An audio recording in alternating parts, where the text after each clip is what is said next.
Hello everyone, myself Pragya Nath from Bengali Higher Secondary School, Paltan Bazar, Kamrup Metro.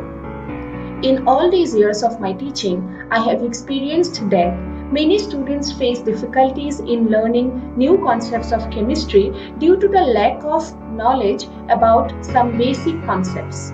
As a result, their interest automatically starts decreasing. That badly affects their performance in the final board exam. In this video, we will discuss some of the most important basic concepts of chemistry. First, we will discuss how to write electronic configuration of an element. Then, we will learn what is valency, and finally, how to calculate or find valency of an element, which is a very simple trick. Let me first tell you, why is it important to know the electronic configuration of elements?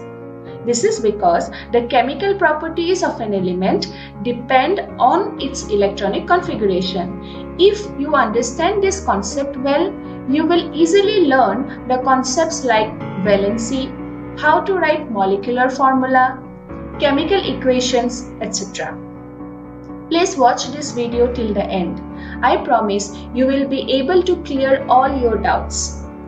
As we all know, atoms are the smallest particle of a matter, which can be further divided into three subatomic particles: electrons, protons, and neutrons. Electrons are negatively charged and protons are positively charged, while the neutron is neutral. In a neutral atom, the total number of electrons is equal to that of proton. This number is also called atomic number, which is represented by capital Z. Later on in this video, we will see that Z determines the electronic configuration of an atom. Now, are these subatomic particles randomly present in an atom? Obviously not, right? Here we need to mention the name of Niels Bohr, who put forward the most widely accepted atomic model, according to which the protons and neutrons form the core of the atom, which is called the nucleus, and the electrons revolve around the nucleus in certain definite energy shells or orbits. Here is the schematic representation of Bohr's atomic model. This arrangement of electrons is termed as electronic configuration. So, what is electronic configuration? It is the arrangement of electrons in different energy shells or orbits of an atom around the nucleus. The next question is, how are they arranged? Here is the set of guidelines known as Bohr and Bury scheme. Let's discuss them one by one. Number 1. The maximum number of electrons that can be present in a particular energy shell is given by twice n square, where n is the number of energy shell.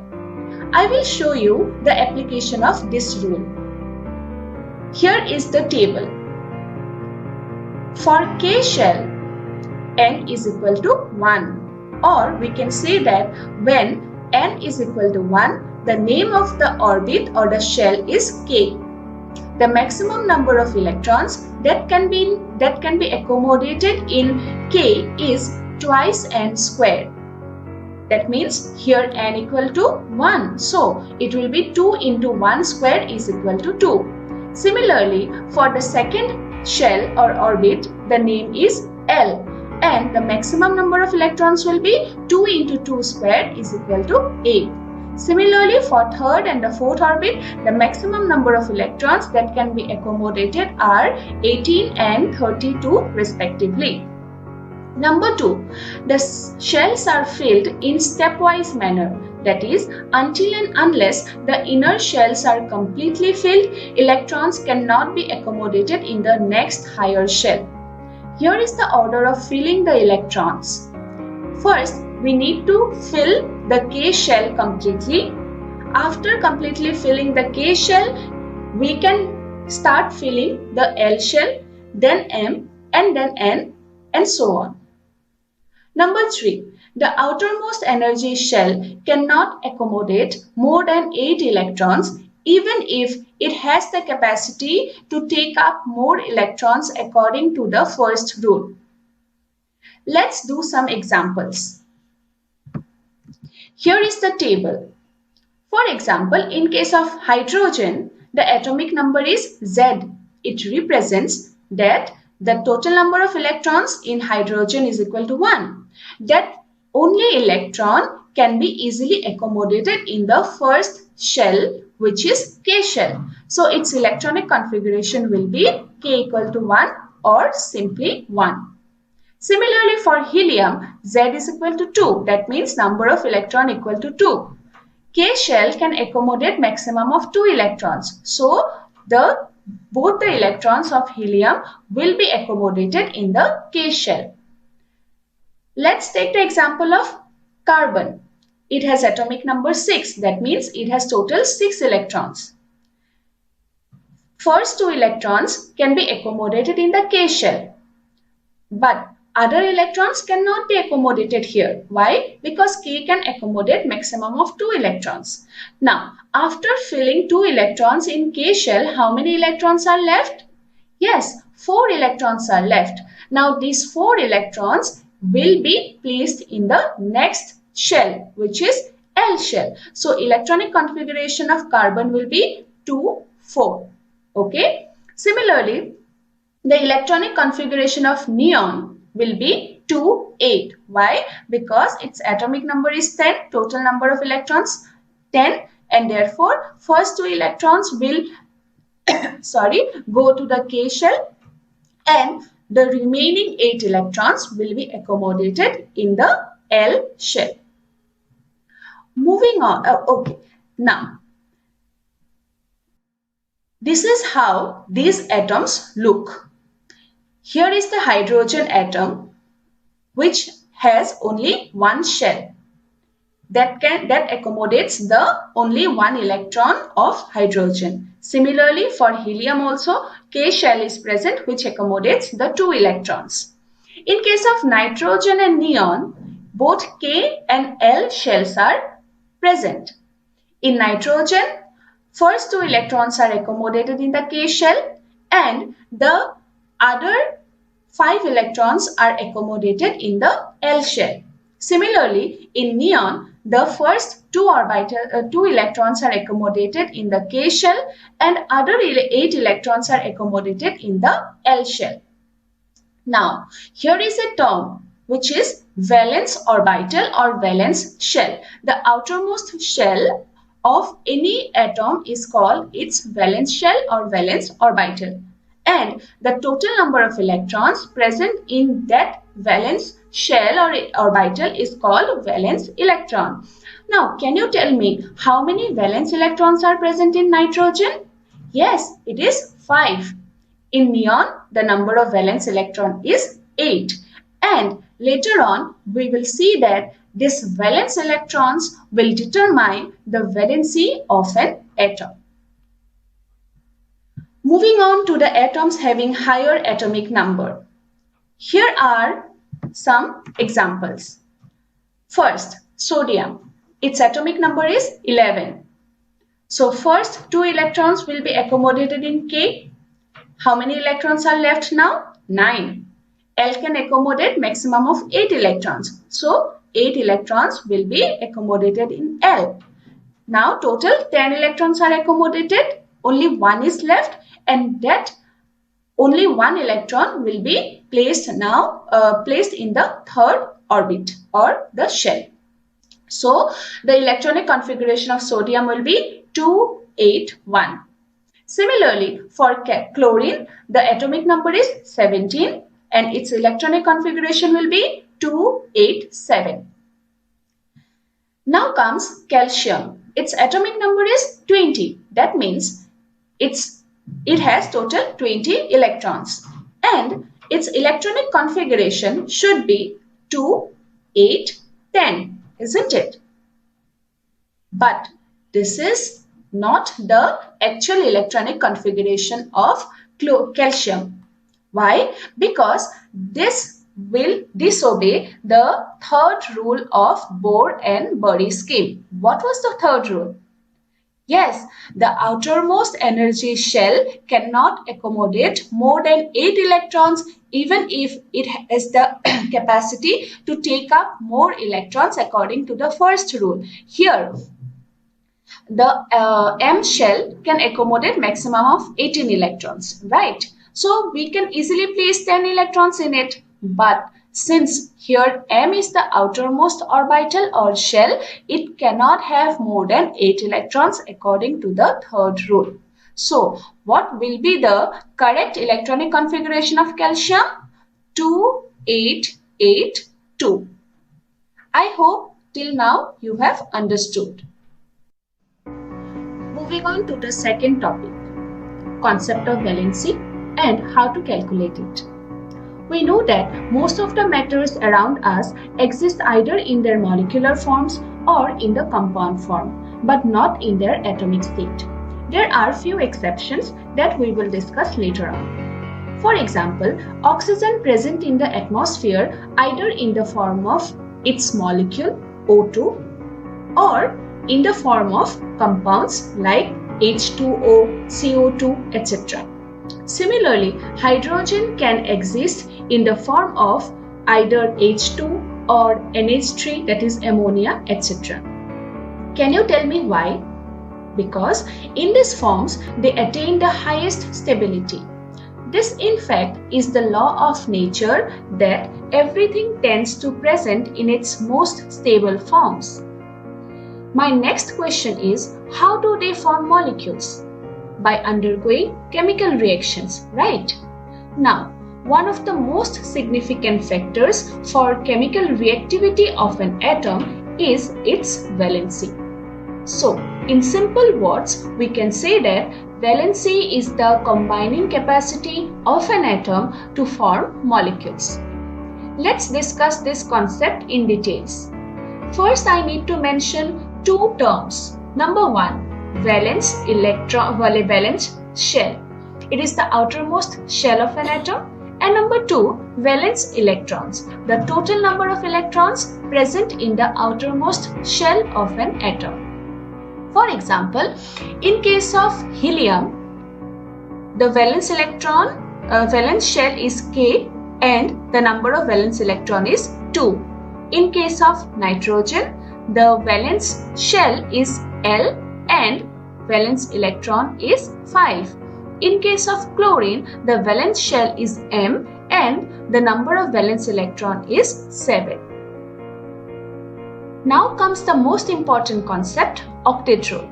Octa means 8.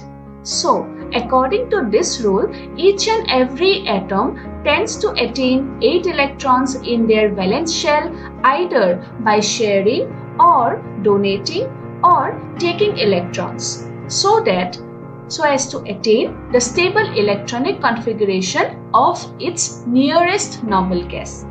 Exceptions are hydrogen and helium that follow duplet rule, that is, they attain stability by having only 2 electrons in their valence shell.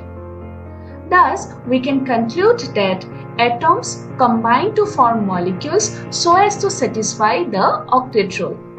This combining capacity of an atom to satisfy the octet rule by either transferring or sharing of electrons is termed as valency. Let me explain with some examples. For helium, the number of valence electron equal to 2. In this case, the duplet rule is already satisfied. Why? Because it needs 2 electrons in the outermost shell, which is already present there. So, does it require any other electrons to satisfy the duplet rule?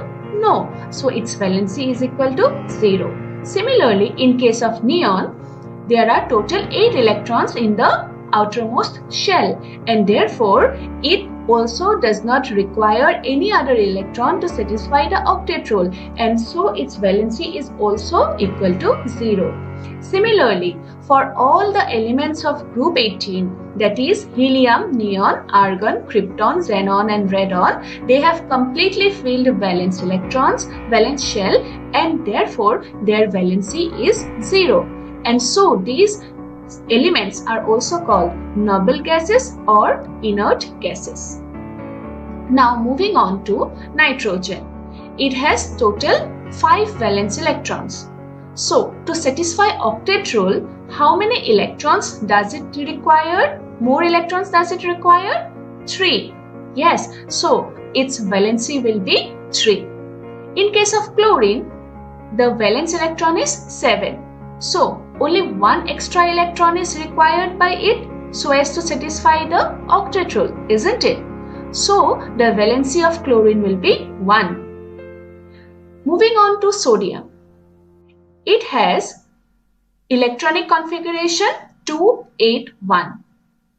Sodium has two options. Either it can donate the outermost valence electron so as to satisfy the stable electronic configuration, that is 28, or it can accept 7 other electrons so as to attain the stable electronic configuration 288. Which one will be more favorable? Yes, the first one. So sodium will donate its outermost electron to attain the stable electronic configuration of its nearest noble gas, which is neon, and its electronic configuration will be now 2A. So the valency of sodium will be 1. Similarly, the valency of calcium can be calculated, which is 2. Moving on to the last part, the very simple trick to calculate valency. Till now you have understood that for calculating valency of any element, you need to know its electronic configuration, right? For that, the only thing that you need to remember is its atomic number. I am sure you have already memorized the atomic number of first 20 elements in the periodic table. If not, please do it. It will solve half of your problems. Moving on to the very simple trick. It is based on the number of valence electrons.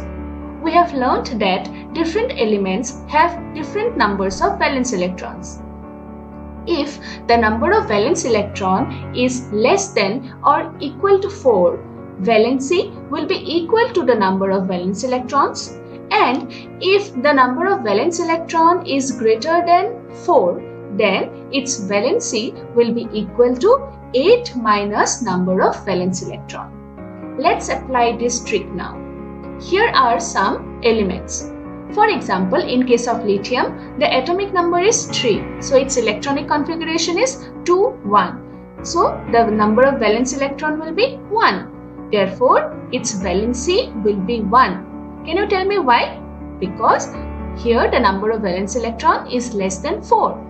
Similarly, in case of carbon, the atomic number is 6. So electronic configuration 2, 4. Number of valence electron 4, which is equal to 4, and therefore valency will be 4. Similarly, for fluorine, electronic configuration is 2, 7. Number of valence electron 7, which is greater than 4, and therefore valency will be 8 minus number of valence electron, which is 7, which is equal to 1. Similarly, for neon, the number of valence electron is 8, and therefore valency will be 8 minus 8 equal to 0. Moving on to the other elements like magnesium, it says atomic number 12. Electronic configuration 282. So number of valence electron here is equal to 2, which is less than 4, and therefore valency is equal to 2. Similarly, for sulfur, the electronic configuration is 286. Number of valence electron 6. Therefore valency will be 8 minus 6. Why? Because in this case, number of valence electron is greater than 4, which is equal. Therefore the valency will be 2. Here is a question. The atomic number of an element is 16. Calculate its valency. Here, since atomic number is equal to 16, number of total electrons will be equal to what? 16. So its electronic configuration will be 286. Number of valence electron here is 6, which is greater than 4. And so the valency will be 8 minus 6 is equal to 2. The other question is given for your practice. Hope you will solve this, because it will clear all your doubt. Hope this video is helpful for you. Thank you.